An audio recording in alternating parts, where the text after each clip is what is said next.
KBC news के साथ लगातार खबरों में बने रहने के लिए पहले सब्सक्राइब बटन दबाएं और उसके बाद घंटी वाला बटन दबाएं।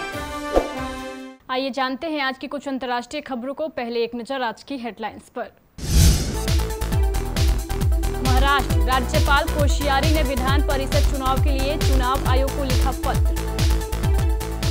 चीन के लिए पीआर एजेंसी की तरह WHO खुद पर आनी चाहिए शर्म, कहा डोनाल्ड ट्रंप ने। लॉकडाउन के बीच प्रवासी मजदूरों को वापस लाने के लिए राज्यों की तैयारी शुरू। मरीजों के ठीक होने की दर 25% से अधिक। रांची से 3 और गोंडा से 1 नए कोरोना पॉजिटिव मरीज मिले। झारखंड में संक्रमितों का आंकड़ा 111 हुआ। दिल्ली NCR में धूल भरी आंधी के बाद हुई बारिश, गिरे ओले। अब रूसी प्रधानमंत्री भी कोरोना पॉजिटिव, डिप्टी PM को सौंपा कामकाज। मौलाना साद को फिर क्राइम ब्रांच का नोटिस, पूछा कोरोना टेस्ट कराया कि नहीं। मुंबई में प्लाज्मा थेरेपी वाले कोरोना के पहले मरीज की मौत।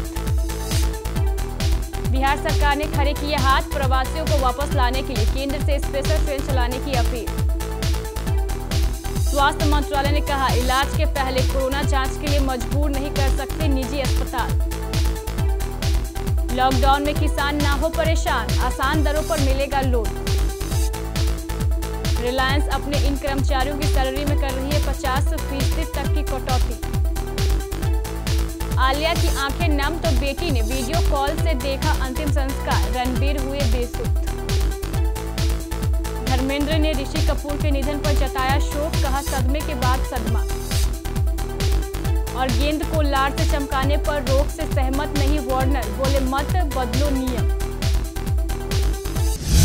महाराष्ट्र के राज्यपाल भगत सिंह कोश्यारी ने निर्वाचन आयोग से विधान परिषद की 9 खाली सीटों पर जल्द से जल्द चुनाव कराने का आग्रह किया है। उन्होंने ये अनुरोध राज्य मंत्रिमंडल की इस अनुशंसा के बाद आया है, जिसमें राज्यपाल से आग्रह किया गया है कि वो मुख्यमंत्री उद्धव ठाकरे को विधान परिषद के लिए नियुक्त करने के लिए उनका नाम बढ़ाए। महाराष्ट्र में विधायिका के ऊपरी सदन की ये 9 सीटें 24 अप्रैल से खाली हैं। अमेरिका के राष्ट्रपति डोनाल्ड ट्रंप ने कोरोना वायरस को लेकर एक बार फिर से विश्व स्वास्थ्य संगठन WHO पर निशाना साधा है। ट्रंप ने संगठन पर चीन के लिए जनसंपर्क एजेंसी की तरह काम करने का आरोप लगाया है। डोनाल्ड ट्रंप से जब पूछा गया कि क्या उन्होंने ऐसा कुछ भी देखा जिससे पता चलता है कि चीन के वुहान इंस्टीट्यूट ऑफ वायरोलॉजी से ही कोरोना वायरस की शुरुआत हुई है, तो उन्होंने कहा है कि हाँ, मैंने देखा है। ट्रंप ने कहा, मुझे लगता है कि विश्व स्वास्थ्य संगठन को शर्म आनी चाहिए क्योंकि वह चीन के लिए एक PR एजेंसी की तरह काम कर रहा है।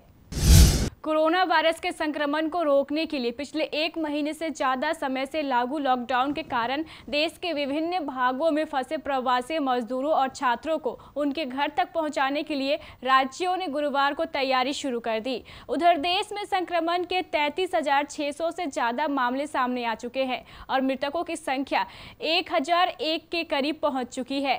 हालांकि केंद्रीय स्वास्थ्य मंत्रालय ने कहा है कि कोविड-19 के मरीजों के ठीक होने की दर भी एक पखवाड़ा पहले के करीब 13% से बेहतर होकर तकरीबन 25.2% हो गई है। राजधानी रांची से गुरुवार 30 अप्रैल 2020 को 3 नए कोरोना पॉजिटिव मरीज मिले हैं। साथ ही देर रात गोंडा से भी एक कोरोना पॉजिटिव मरीज की पुष्टि हुई है। इसके साथ ही राज्य में कोरोना वायरस से संक्रमितों की संख्या 111 हो गई है। वहीं अकेले राजधानी रांची में संक्रमितों की संख्या 81 पहुंच चुकी है। रांची अभी झारखंड का रेड जोन बना हुआ है। दिल्ली NCR में गुरुवार शाम को आए अचानक मौसम में बदलाव से लोगों को गर्मी से राहत मिली। कई इलाकों में धूल भरी आंधी चलने के बाद बारिश और फिर ओलावृष्टि हुई। मौसम विभाग ने 2 दिन पहले पश्चिम विक्षोभ के चलते कई राज्यों में बारिश का अनुमान जाहिर किया था। कोरोना वायरस से पूरी दुनिया में तबाही मची हुई है और इस खतरनाक बीमारी के चपेट में आम लोगों के अलावा बड़े लोग भी आ रहे हैं। ब्रिटिश प्रधानमंत्री बोरिस जॉनसन के बाद अब रूसी प्रधानमंत्री मिखाइल मिशुस्टिन को भी कोरोना हो गया है। रूसी प्रधानमंत्री मिखाइल मिशुस्टिन ने गुरुवार को राष्ट्रपति व्लादिमीर पुतिन को बताया है कि उन्हें कोरोना वायरस हो गया है। तबलीगी जमात के प्रमुख मौलाना साद को दिल्ली पुलिस ने चौथा नोटिस जारी किया है। दिल्ली पुलिस मौलाना के खिलाफ शिकंजा तेज कर दिया है। नोटिस में पूछा गया है कि क्या उन्होंने अब तक कोरोना टेस्ट कराया या नहीं, अगर करवाया है तो जांच की रिपोर्ट सौंपी क्यों नहीं। मौलाना साद ने कोरोना रिपोर्ट अभी तक पुलिस को नहीं सौंपी है, जबकि उनके वकील नेगेटिव होने का दावा कर रहे हैं। मुंबई के जिस पहले कोरोना मरीज को प्लाज्मा थेरेपी दी गई थी, बुधवार की रात उसकी मौत हो गई। अस्पताल से मिली जानकारी के अनुसार मरीज को देर से इलाज के लिए अस्पताल लाया गया था। उसे कोरोना के कारण निमोनिया हो गया था। नतीजतन उसकी स्थिति बिगड़ती गई। 53 वर्षीय एक मरीज को 25 अप्रैल को लीलावती अस्पताल में भर्ती किया गया था। जांच में उसमें कोरोना की पुष्टि हुई थी। Indian council of medical research से ट्रायल के लिए प्लाज्मा थेरेपी की अनुमति मिलने के बाद इस मरीज को प्लाज्मा चढ़ाया गया था। अन्य राज्य में फंसे बिहार के श्रमिक और छात्रों को वापस लाने में बिहार सरकार ने अपनी असमर्थता जाहिर की है। राज्य के डिप्टी सीएम सुशील मोदी ने ट्वीट कर केंद्र सरकार से स्पेशल ट्रेन चलाने की मांग की है। बुधवार को केंद्रीय गृह मंत्रालय ने अन्य राज्यों में फंसे प्रवासियों की घर वापसी के लिए एक गाइडलाइन जारी कर दी थी। इसके बाद बिहार के लोगों में उम्मीद जगी थी कि वे अपने राज्य वापस जा सकेंगे। हालांकि सरकार के इस फैसले के बाद सुशील मोदी ने कहा था कि हमारे पास संसाधन की कमी है, हम छात्रों और मजदूरों को वापस लाने में असमर्थ हैं। निजी अस्पताल किसी भी मरीज को इलाज के पहले कोरोना की जांच के लिए मजबूर नहीं कर सकते हैं। स्वास्थ्य मंत्रालय की निजी अस्पतालों को कोरोना से निपटने के लिए जारी गाइडलाइंस का पालन करते हुए सारी स्वास्थ्य सेवाएं सुचारू रूप से चलाने को कहा गया है। यहां तक कि इलाज के दौरान कोरोना के मरीज निकलने की स्थिति में भी अस्पताल को संक्रमण मुक्त करने के बाद फिर से चालू किया जा सकता है और उन्हें बंद रखने की जरूरत नहीं है। अगर आप किसान हैं या फिर खेती बाड़ी से जुड़े हुए हैं और लॉकडाउन के चलते नकदी की समस्या से जूझ रहे हैं, तो फिर यह खबर आपके लिए है।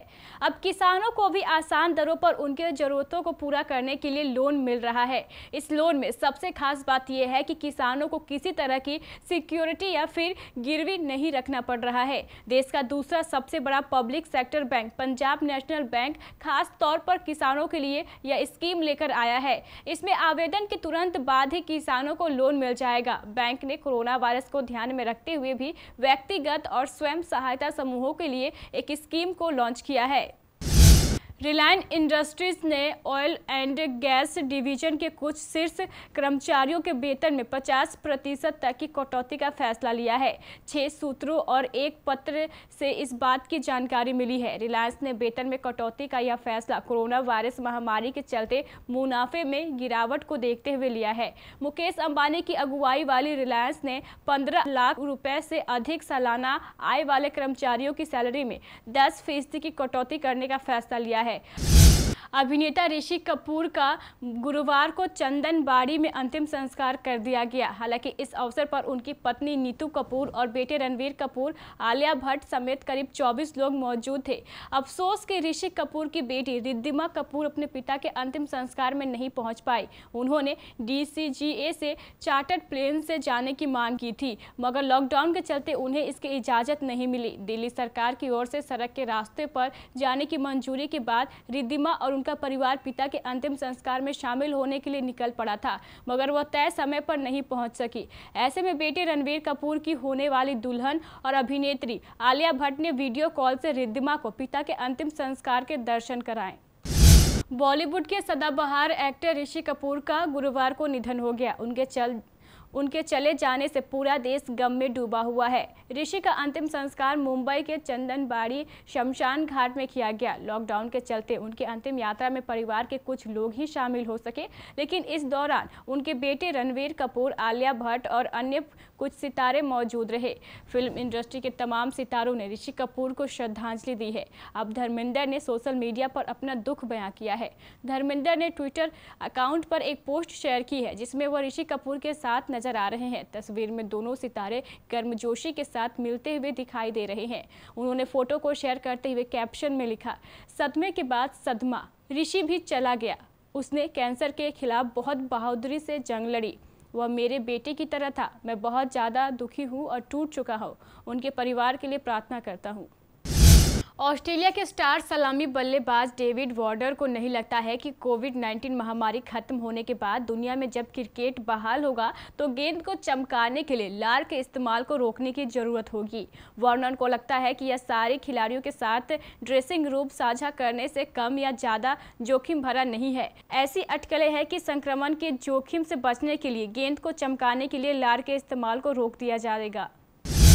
तो ये थी हमारी कुछ अंतर्राष्ट्रीय खबरें। चलेंगे प्राइम स्टूडियो।